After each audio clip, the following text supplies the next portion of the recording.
Tiwari ji role. सांसद जी, आज आपने नामांकन किया है, क्या बताएंगे? नामांकन पत्र 2 सेट में दाखिल किया और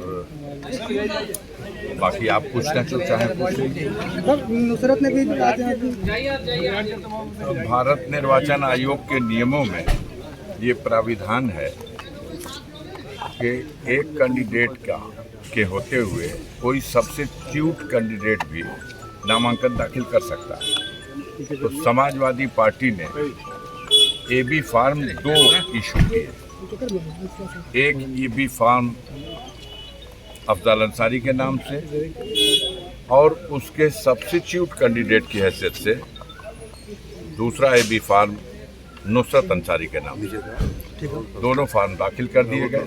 अब इसके अतिरिक्त भी नुसरत अंसारी की तरफ से एक और निर्दल पर्चा भी दाखिल किया गया है, जो 10 नए प्रस्तावकों की ओर से, जैसा निर्दल कैंडिडेट के लिए प्राविधान है।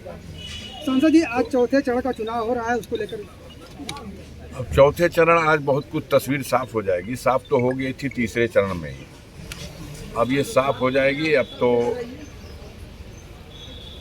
मोदी सरकार का पतन निश्चित है।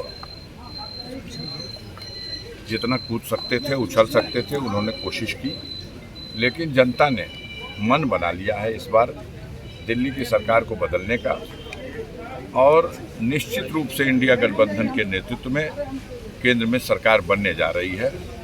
आप लोग भी जनता को इस खुशखबरी से अवगत कराएं। परिवर्तन निश्चित हो चुका है, अब कोई दो राय नहीं। भाजपा प्रत्याशी लगातार आप पर हमला कर रहे हैं। हम हमला नहीं करेंगे। हम वो सज्जन आदमी हैं, बुजुर्ग आदमी हैं, अध्यापक हैं, पढ़ाते हैं। उस गुरुदेव के शान में मैं कोई गुस्ताखी नहीं करूँगा। सांसद जी, जो बीजेपी का नारा है 400 के पार, उस पर क्या कहेंगे? भैया, आप तो कह रहे हैं कि जब सरकार की विदाई होने जा रही है, 200 से नीचे आ रहे हैं, तो अब उस पर और क्या कहा जाए। वो एक सुनहरा सपना था, जनता को उस भवकाल में लेने की कोशिश थी।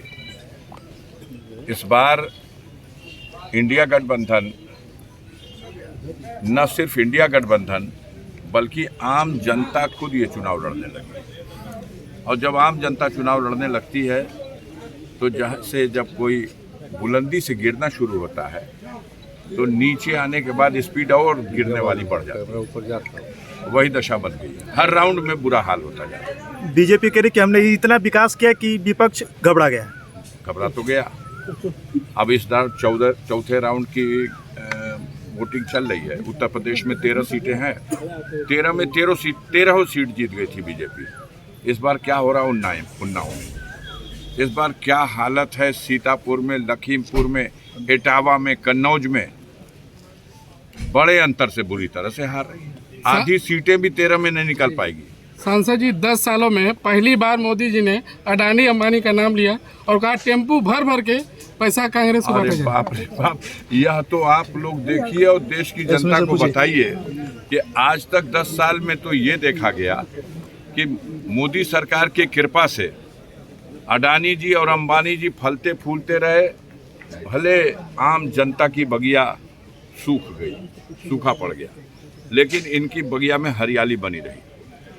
अब ऐसी दशा आ गई है कि मोदी जी उन्हीं को लानत मलामत कर रहे हैं, और लेकिन वाहन बड़ा आधुनिक वाहन का इस्तेमाल नहीं हुआ है। टेम्पू में बैठ करके और रुपया पहुंचाया जा रहा। पता नहीं वो टेम्पू बैटरी से चार्ज होने वाला था या पेट्रोल डीजल से चलने वाला था। देख भी रहे, कोई कार्रवाई नहीं कर रहा। हाँ। इस बार कितने वोटों से आप जीत रहे हैं? कितने वोटों से जीतने का इस बार आपका अनुमान है? यार, ये आप लोग जनता में हो और मेरे से ज़्यादा आप अच्छी तरह से इसका पता लगा सकते हो। गाजीपुर की जनता मन बना चुकी है। अब 4 तारीख का इंतजार कीजिए, उसी दिन कुछ कहा जाएगा।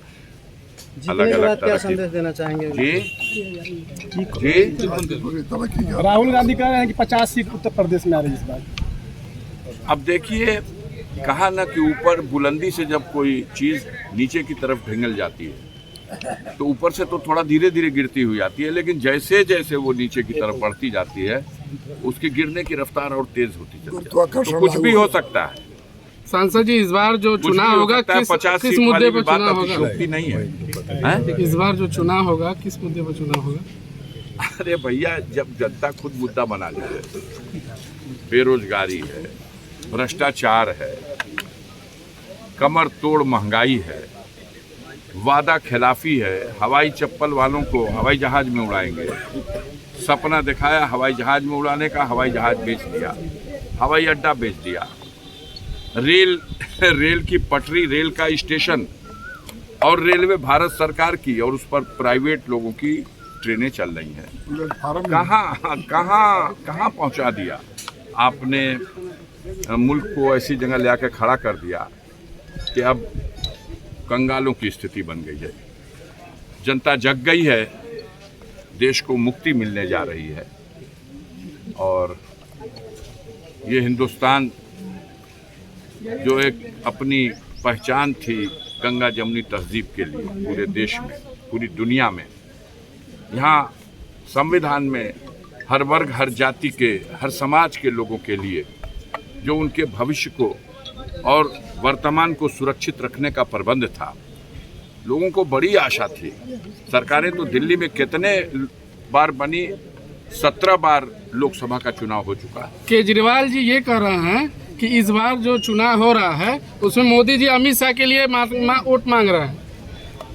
देखिए, अंदर अंदर क्या हो रहा है केजरीवाल जी को खबर होगी, हम उस पर बहुत बड़ी टिप्पणी नहीं कर सकते, लेकिन घर के अंदर भी आग लगी हुई है। आप पता कर लीजिए, देखिए क्या। Thank you.